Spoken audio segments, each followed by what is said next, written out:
Attention, vous écoutez un podcast audioactif.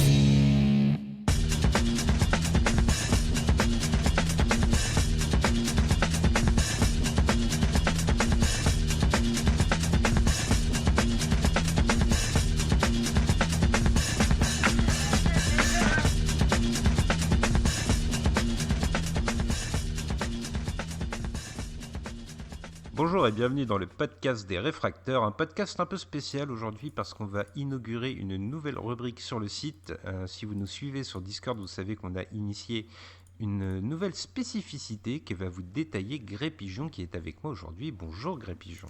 Salut Spike, et oui, nous avons décidé de lancer un ciné-club avec comme thématique la liste tout simplement des films édités par Criterion. Donc en gros des films chiants. Des films prestigieux surtout, allons. Voilà, c'est ça. En plus, on a plutôt bien commencé cette semaine puisque tu nous as tiré au sort, c'est toi qui es responsable du tirage au sort, tu nous as tiré un film que j'aime beaucoup, je te laisse nous l'annoncer.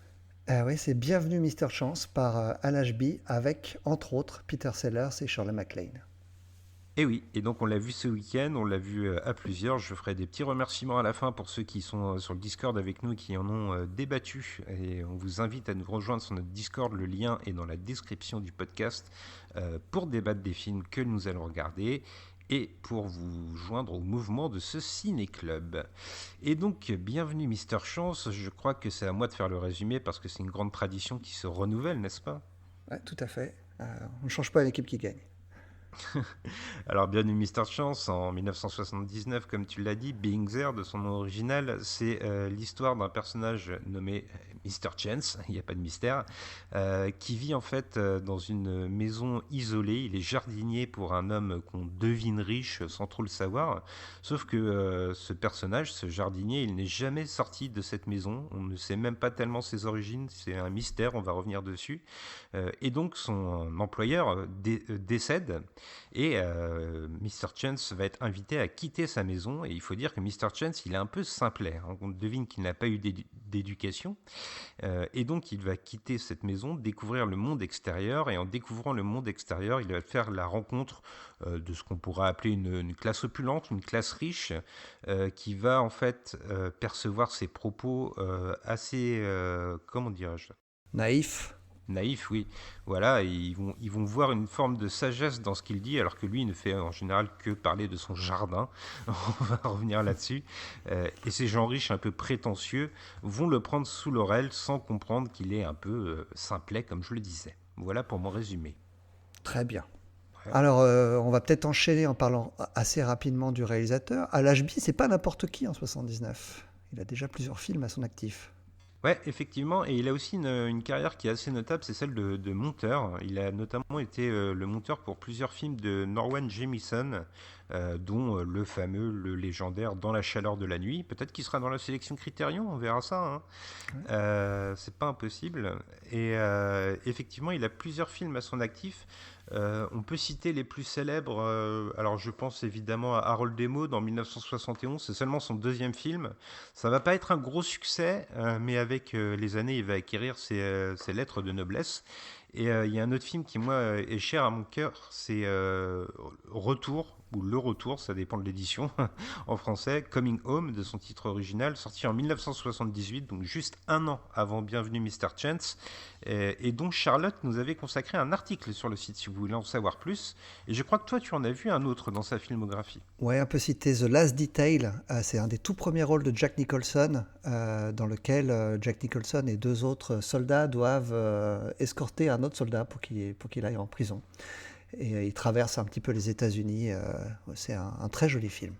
Alors tu vas peut-être pouvoir me contredire ou aller dans mon sens, mais j'ai l'impression que le cinéma de Al Ashby, donc des films qu'on a cités, il y a une certaine affection pour les gens, je ne dirais pas les marginaux, mais les gens qui sont marginalisés.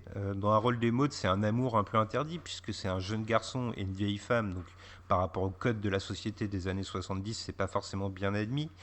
Dans le retour, c'était des vétérans du Vietnam, donc qui avaient des blessures soit physiques, soit psychologiques, mais que l'Amérique un peu puritaine décidait d'ignorer. Et Bienvenue Mr. Chance, c'est aussi un peu ça, c'est un personnage marginalisé qui se retrouve dans le monde des hommes. C'est quelque chose que toi, t'as perçu dans The Last Detail. Ouais, c'est un petit peu ça aussi, hein. Donc, comme je le disais, ce sont des militaires de la Navy qui doivent en emmener un autre en prison. Et on voit un petit peu le côté simple de ces hommes qui sont face à une institution qui les dépasse un petit peu et qui doivent obéir aux ordres, mais ce sont des ordres avec lesquels ils ne sont pas forcément d'accord. Et ils vont essayer de passer du bon temps entre eux pendant tout ce trajet qu'ils vont devoir faire. Oui, puis il faut dire qu'à l'HB, si vous tombez sur une photo de lui, c'est un personnage assez excentrique. Il a des grands cheveux, une grande barbe. Un Il vrai ressemble hippie, un hein. peu. Mais par contre, c'est un hippie qui a mal fini, hein, parce qu'il est tombé dans l'alcoolisme à la fin de sa vie et il s'en remettra jamais, hein, et les drogues aussi notamment. Ouais, donc un peu comme moi, hein. Ouais, c'est ça. Alors, pour revenir à Bienvenue Mr. Chance, tu veux nous faire peut-être un petit point sur le casting et sur Peter Sellers? Ouais, Peter Sellers qui arrive à la fin de sa vie au moment où il fait Bienvenue Mr. Chance. Il le sait pas encore, hein, parce il a 54 ans au moment où il tourne le film et il va mourir un an plus tard. Mais c'est quelqu'un, c'était une gigastar, en tout cas dans les années 60, Peter Sellers, parce qu'il a enchaîné les gros succès. Évidemment, les deux gros films qui ont fait sa renommée, c'est les deux films qu'il a fait avec Stanley Kubrick, Dr. Folamour, dans lequel il jouait 3 rôles, et juste avant, c'était Lolita, dans lequel il jouait 2 rôles, si je me souviens bien. C'était un petit peu sa marque de fabrique à Peter Sellers. Il aimait bien, dans les comédies dans lesquelles il jouait, interpréter plusieurs personnages, et c'est une caractéristique qui va suivre toute sa carrière. Le gros film qui a fait vraiment de lui une star internationale, c'est La Panthère Rose, dont il va faire 5 suites. Ça va être un petit peu c'est la poule aux œufs d'or pour lui, mais c'est aussi une malédiction parce que c'est un rôle qu'il a enfermé dans un style de film qu'il va reproduire et dont il va vouloir se sortir.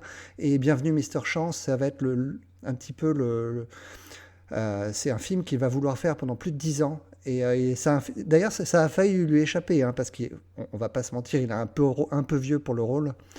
Mais il va tellement insister, il va finir par convaincre à l'HB qu'il est parfait pour le rôle. Oui, c'est vrai que c'est un retour un peu à la sobriété pour celui qui avait été un bouffon au sens noble du terme, hein, bien sûr. Et donc tu nous parlais du fait qu'il était un peu vieux pour le rôle. C'est vrai que dans le roman original, qui est signé Jerzy Kosinski, le personnage est beaucoup plus jeune. Il y a notamment Ryan O'Neal, pour vous donner un écart d'âge qui avait été envisagé. Et du coup, je rebondis sur Jerzy Kosinski pendant une minute, si tu me l'autorises, Gray. Je te l'autorise. Alors, Jerzy Kosinski, il n'a pas une carrière d'auteur vraiment très prolifique. Il a surtout 2 romans qui sont emblématiques de sa carrière. Donc, il y a celui dont est tiré Being There, Bienvenue Mr. Chance. C'est le roman La Présence qui est sorti en 1971. Mais en fait, il est surtout connu pour un autre livre, L'Oiseau bariolé, qui est sorti en 1965 et où il y a une espèce de légende qui entoure ce roman parce qu'en fait, Jerzy Kosinski, il est né en 1933 en Pologne. Il a donc été enfant pendant la Seconde Guerre mondiale et le livre L'Oiseau bariolé revient en fait sur la trajectoire d'un enfant que l'on pense juif, qui a été confié aux soins de sa tante et qui en fait va subir le décès de cette tante et va être abandonné, et de rencontre en rencontre, il va se confronter à l'horreur la plus absolue de la guerre au fil de ces rencontres donc. Et pendant très longtemps, Jerzy Kosinski, il a entouré une espèce de flou sur le fait que le roman pouvait éventuellement être autobiographique. Mais il a fini par démentir cette rumeur, notamment face à un déferlement, et ça on va y revenir lorsqu'on va parler de Bienvenue Mr. Chance, un déferlement médiatique de gens qui discréditent ce qu'il a écrit, et donc il va finir par admettre la vérité que ce n'est pas autobiographique. Si vous voulez en savoir plus sur L'Oiseau bariolé, j'ai moi-même consacré un article à son adaptation cinématographique qui a été édité par Spectrum il n'y a pas très longtemps. Donc c'est une adaptation qui a 4-5 ans à peu près, dans lequel on retrouve des gens genre Harvey Keitel quand même, tu vois, donc un casting assez prestigieux. Et c'est vraiment, alors c'est un grand écart absolu avec Being There, parce que d'un côté on a Being There qui est un récit très subtil et à la fois très léger, très onirique même par moments, alors que l'oiseau bariolé, pardon, c'est une épreuve de la violence, hein. Vraiment, c'est un des films les plus durs que j'ai vu cette année, et pourtant j'en vois quelques-uns. Alors Jerzy Kosinski va pas finir très très bien, il va finir par se suicider en 1991. C'est un peu une trajectoire brisée, mais en tout cas c'est vraiment ces deux romans iconiques. En tout cas, ce qu'on peut dire, c'est que ça s'est pas très bien passé, Bienvenue Mr. Chance pour lui, parce qu'il s'est, figure-toi qu'il s'est disputé avec son co-scénariste sur le film pour obtenir la paternité des droits du statut de scénariste du film. Et ça s'est fini au tribunal. Ah ouais, tout de même, hein, c'est vraiment quelqu'un qui a eu une carrière compliquée d'auteur. Alors, au casting, on retrouve aussi un autre grand nom, deux autres même, on peut dire, hein. On retrouve notamment Shirley MacLaine. Shirley MacLaine qui, au moment du tournage du film, a largement dépassé la quarantaine. Elle est toujours très belle. Mais elle a connu son heure de gloire une décennie, voire deux plus tôt, avec notamment les films qu'elle a pu faire avec Billy Wilder et Jack Lemmon, donc à savoir La Garçonnière et Irma la Douce. Sinon, on avait pu la voir au début des années 70 aux côtés de Clint Eastwood dans 2000 pour Sister Sarah. Mais les années 70, c'est assez calme pour elle. Elle a presque une décennie vide, en fait, et elle retrouve vraiment le grand écran avec ce film Bienvenue Mr. Chance. Et le deuxième grand nom en dehors de Shirley MacLaine et aux côtés de Peter Sellers, c'est Melvyn Douglas. Alors Melvyn Douglas, je ne sais pas si ça te disait quelque chose au moment où tu as vu le film, mais figure-toi que c'était un acteur qui était déjà oscarisé. Il avait remporté l'Oscar du second rôle pour Hud, dans lequel il jouait le père de Paul Newman. Et figure-toi que dans les années 30, il avait notamment joué pour Lubitsch, et c'était lui qui avait eu son petit moment de gloire, parce que dans Ninotchka, c'est lui qui faisait rire Greta Garbo, et Greta Garbo qui était célèbre pour n'avoir jamais ri de sa vie. Ah oui, bien sûr. La première comédie de Greta Garbo était signée Lubitsch, et c'était avec Melvyn Douglas. Donc un grand nom de l'âge d'or hollywoodien. Oui, puis tu as tué le suspense, mais tu as dit déjà oscarisé, donc effectivement, c'est pour son rôle de vieil industriel, celui qui prend Peter Sellers, Mr. Chance, sous son aile dans le film, qu'il obtiendra donc ce second Oscar. Et figure-toi que ce n'est pas lui qui devait avoir le rôle au départ. Autant pour Shirley MacLaine, je crois que ça n'a jamais vraiment été discuté de savoir qui d'autre aurait pu avoir le rôle, mais Melvyn Douglas, il vient après une longue liste d'acteurs qui ont refusé le rôle, notamment Burt Lancaster, et aussi Laurence Olivier. Il y a une scène qui est devenue très célèbre dans Bienvenue Mr. Chance, dans laquelle Shirley MacLaine, comment le dire, s'adonne à des plaisirs solitaires, et ça n'a pas du tout plu à Laurence Olivier, qui a considéré qu'il était absolument hors de question qu'il joue dans un film dans lequel il y aurait une scène pareille.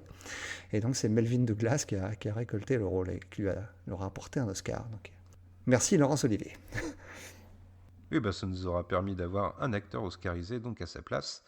Alors, on va parler vite fait du tournage qui a été un petit peu particulier, principalement à cause de Peter Sellers, qui était à la fin de sa vie assez difficile, assez ingérable. Il a eu une décennie vraiment compliquée où il enchaînait les Panthères Roses avec Blake Edwards, et Blake Edwards, même lui, ne pouvait plus le supporter, alors qu'ils avaient plusieurs films ensemble déjà à leur actif. Et Shirley MacLaine a expliqué que pendant le tournage, en fait, Peter Sellers n'est jamais sorti de son personnage. Et donc, pendant tout le moment où ils ont tourné, elle n'avait pas affaire à Peter Sellers, mais à Mr. Chance. Et elle a dit que c'était à la fois une bénédiction et une malédiction, parce qu'il était vraiment difficile en dehors des plateaux. Mais par contre, sur le tournage, il était tellement dévoué corps et âme à son personnage que ça a été vraiment la meilleure expérience de sa carrière, selon elle, de travailler avec un acteur pareil. Oui, puis tu me disais, pendant qu'on préparait l'émission, que Peter Sellers, c'était un peu aussi une fin de vie tragique par rapport à ses enfants avec qui il a rompu les liens. Ouais, notamment, il était tellement fier de Bienvenue Mr. Chance qu'il a montré le film à ses deux filles. Et il y en a une d'elles qui a eu le malheur de lui faire une petite critique. Et il l'a tellement mal pris qu'il avait un verre d'eau à côté de lui qui lui a balancé la figure. Il lui a dit hors de ma vue. Il lui a même renvoyé en avion chez sa mère. Et la deuxième fille qui a appris ce qui s'était passé l'a appelé, et Peter Sellers lui a juste répondu que si tu prends le parti de ta sœur, je ne veux plus te parler non plus. Donc il était vraiment... c'était pas la personne la plus sympathique qui soit. Tu vois, la drogue pour LHB, les rapports paternels pour moi, on est vraiment proche de ma sensibilité. Écoute, Pour confier à nos auditeurs un peu comment on va préparer ces émissions Ciné Club, on a décidé, toi et moi, alors de ne pas abandonner nos podcasts traditionnels sur lesquels on travaille beaucoup, on fait souvent de l'analyse plan par plan, mais ici d'avoir une discussion plus libre, une forme de débat, comme on peut en parler entre nous sur Discord. Donc on va rebondir sur certains points, partager notre ressenti, partager un petit peu d'analyse, parce qu'on aime bien un peu la branlette cérébrale, il faut bien se le dire, mais surtout de garder une espèce de fraîcheur, si ça te va. Ouais. Puis surtout, on s'était dit, vu que l'idée du Ciné Club, c'est de faire un rendez-vous hebdomadaire, c'est de faire un podcast relativement court dans lequel on livre notre ressenti, une analyse un peu globale, et puis essayer surtout de donner envie à nos auditeurs de voir le film. Oui, alors moi je te propose de démarrer par ce qui est un peu l'entame du film et ce qui signe un peu le démarrage de la trajectoire de Mr. Chen. C'est une forme de naissance presque pour ce personnage qui est âgé à l'écran, mais le fait qu'il quitte une bulle qu'il a connue toute sa vie, on s'interrogeait toi et moi sur ses origines d'ailleurs, c'est quelque chose qui va rester entouré de mystère pendant tout le film. Mais j'ai l'impression que ce que voulait faire Al Ashby avec ce personnage, c'est de proposer un personnage qui est d'une bienveillance absolue, mais qui va servir d'espèce de maître étalon pour la moralité un peu complexe de ceux qui l'entourent, et notamment pour le monde des puissants que va dépeindre le film. Et en fait, tout ce que toi et moi, c'est encore d'actualité aujourd'hui, Mr. Chance, finalement, tout ce que toi et moi, on admet de la part de certaines personnes qui seraient puissantes ou dirigeantes, dans leur hypocrisie, j'ai envie de dire, se retrouve souligné par le fait que ce Mr. Chance est d'une innocence presque absolue. C'est vraiment confronter un personnage qui est pur, par rapport à des gens qui sont un peu dans la duplicité, j'ai envie de dire. Dans le calcul. Dans le calcul, voilà, c'est ça. Et de souligner toute leur bassesse, mais de le faire toujours avec une forme de retenue et de subtilité, parce que ce Mr. Chance, il est presque pas dépourvu de sentiments, parce qu'il le montre à un moment bien significatif, mais il est en tout cas dépourvu de mauvais sentiments, j'ai l'impression. Ah oui, il est vraiment, tu l'as dit plusieurs fois, il est pur. C'est vraiment ce qui le caractérise le plus. On pourrait aussi exprimer sa naïveté à bien des égards, mais ça donne lieu, parce qu'on a oublié de le souligner, Bienvenue Mr. Chen, c'est une comédie, c'est une satire, et ça donne lieu à beaucoup de quiproquos qui sont jamais vraiment aux dépens du personnage, parce qu'on rit de la situation avec l'ensemble des personnages. Il n'y a personne vraiment qui est ridicule, à part peut-être, je pense, à ce personnage d'ambassadeur russe qui est vraiment un petit peu extrême dans sa russitude, je ne saurais pas comment le dire autrement, mais c'est le seul personnage que je trouve un petit peu excessif. Les autres sont, comme tu l'as dit, très subtils. Les politiciens et les financiers qu'on voit, effectivement, on peut avoir un regard moral sur ce qu'ils sont, sur ce qu'ils font, mais ils ne sont jamais présentés comme des personnages abjects. Ils sont différents de Chance, ils ont un agenda, ils ont une vision du monde qui est différente de la sienne, mais c'est pas pour autant qu'on les déteste par rapport à Chance.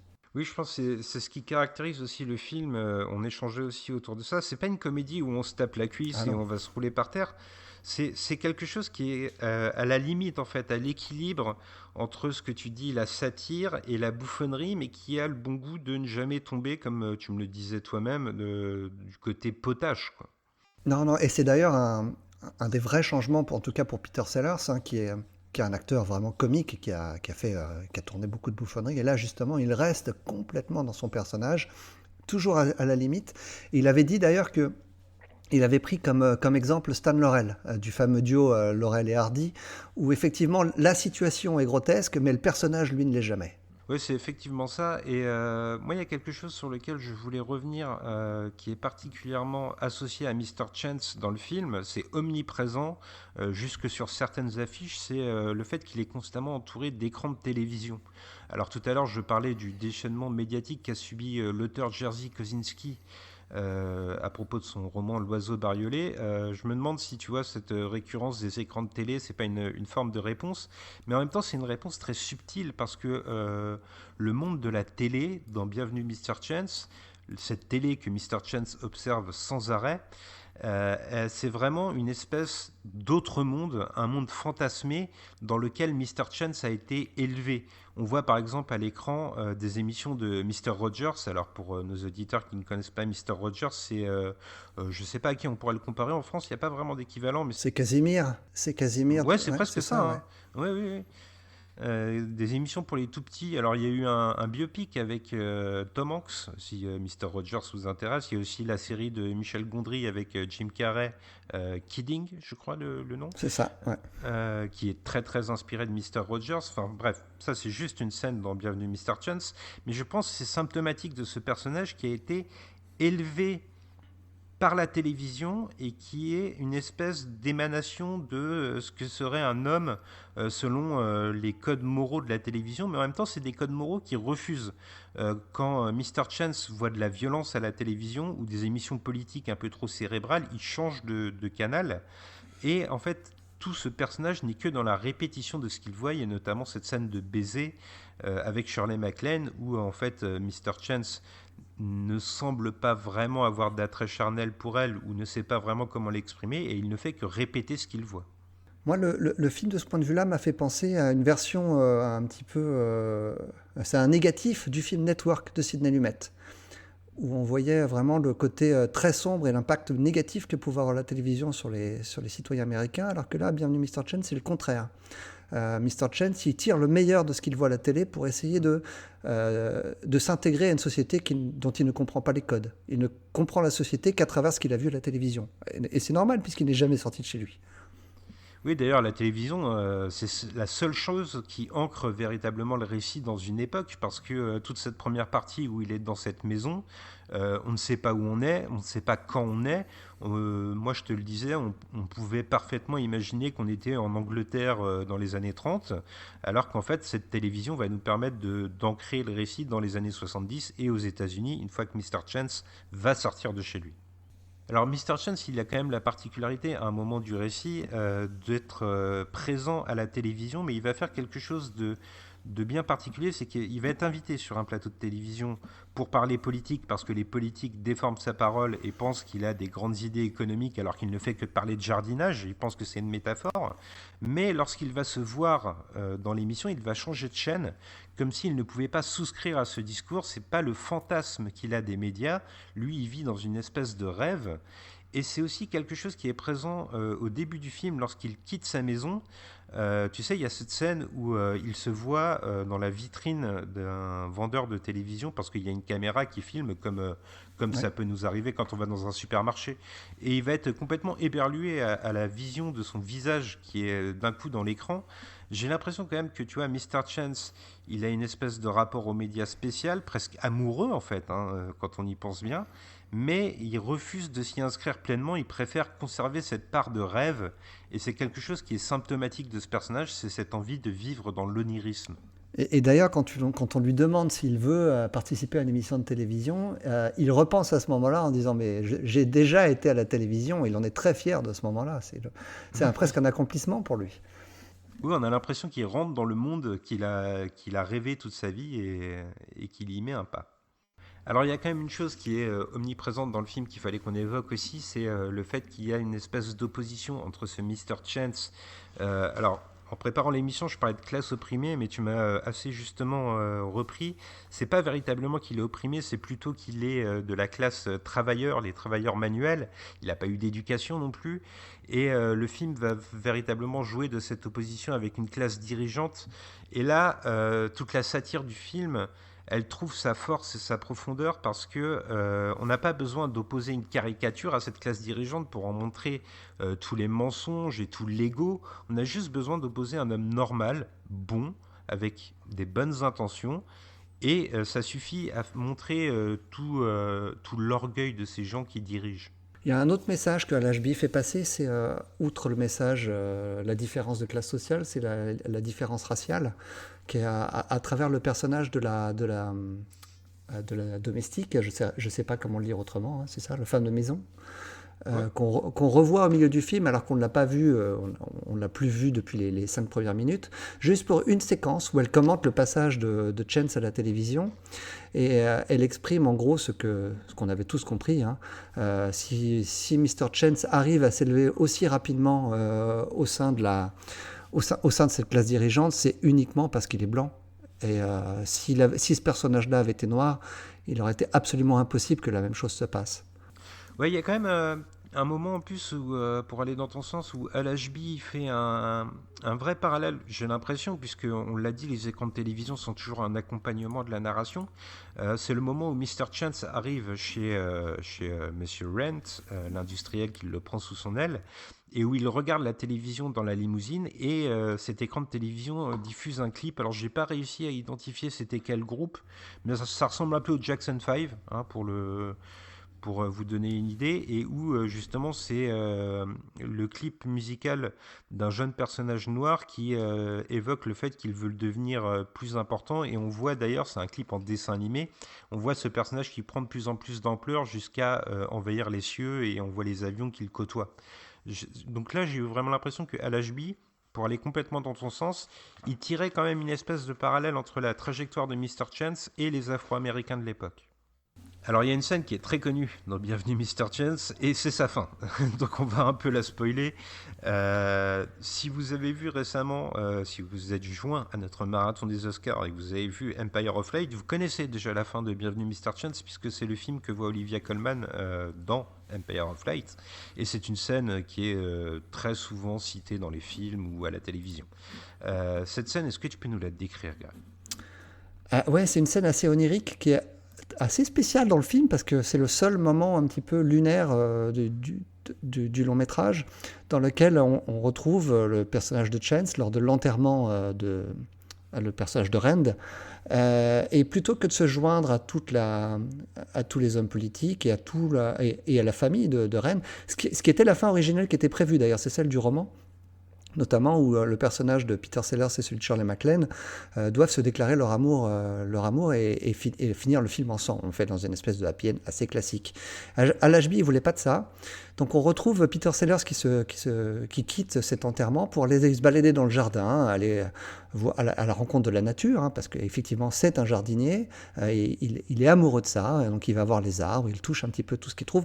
On est à l'automne ou à l'hiver, on ne sait pas trop, et il va arriver près d'un lac. Et face au lac, il va commencer à marcher dans le lac, et plutôt que de marcher dans le lac, il va marcher sur le lac, comme s'il marchait sur l'eau, et le film se termine là-dessus.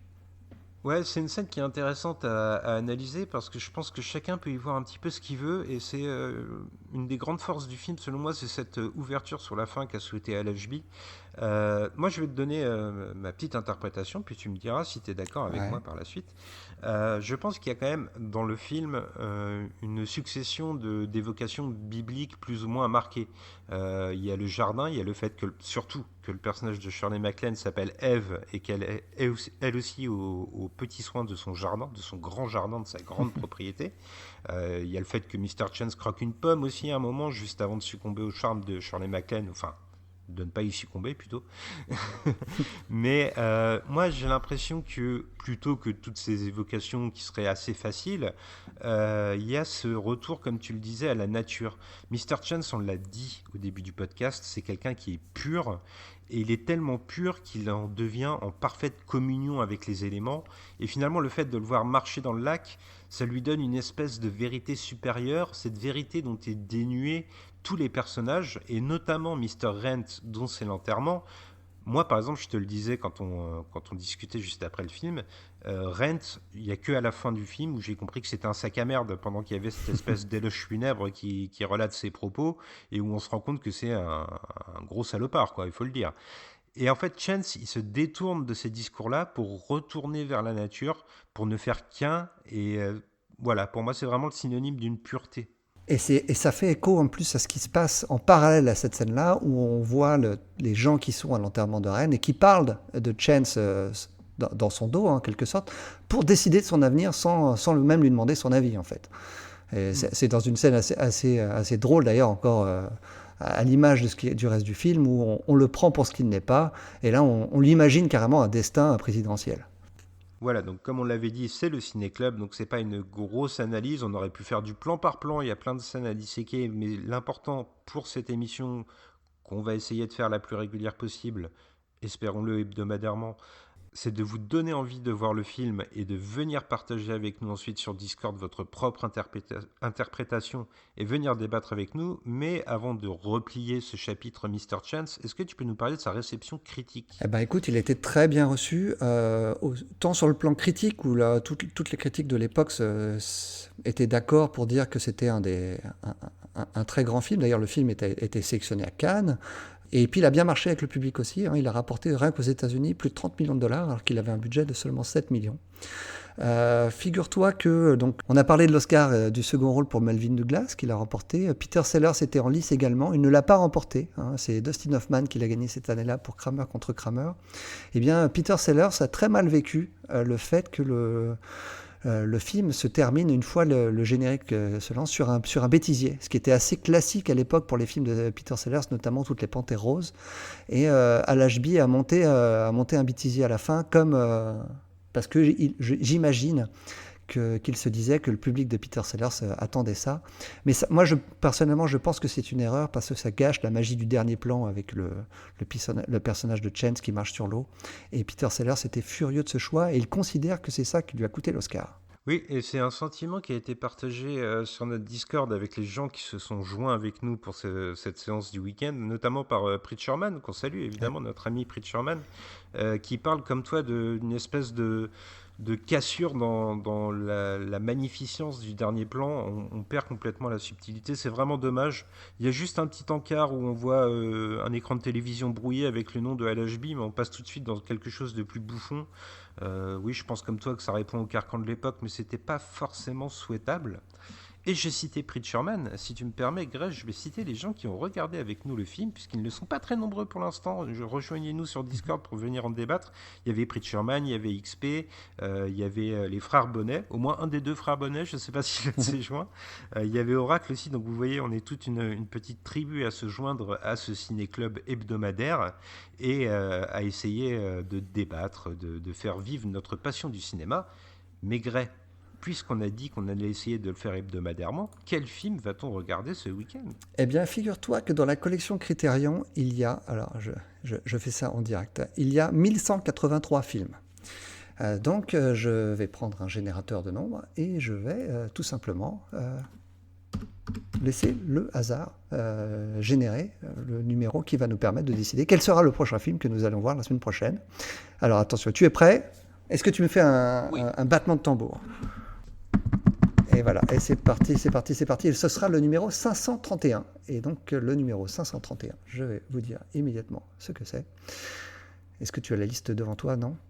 Est-ce que tu es prêt ? Non, je n'ai pas. Alors, c'est un film que je ne connais pas. Figure-toi que c'est un film de 1928.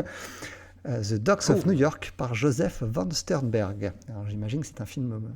Ah ouais, c'est un film muet. C'est un film muet, ouais, qui fait 76 minutes. Ben, c'est le jeu, écoute. Ah, c'est le jeu.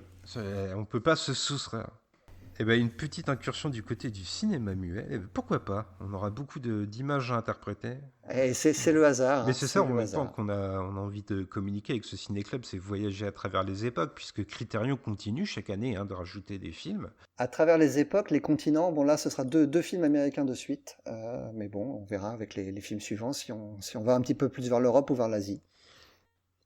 Très bien. Eh bien écoute, le voyage est pris pour la semaine prochaine. Je te remercie d'avoir partagé ce moment avec moi. Comme vous le voyez, je le répète, c'est quelque chose de plus compact que nos podcasts habituels, mais c'est vraiment pour débattre. Et rejoignez-nous sur notre Discord pour venir vivre les séances en même temps que nous et faire vivre la discussion autour de ces longs métrages. Merci Greg.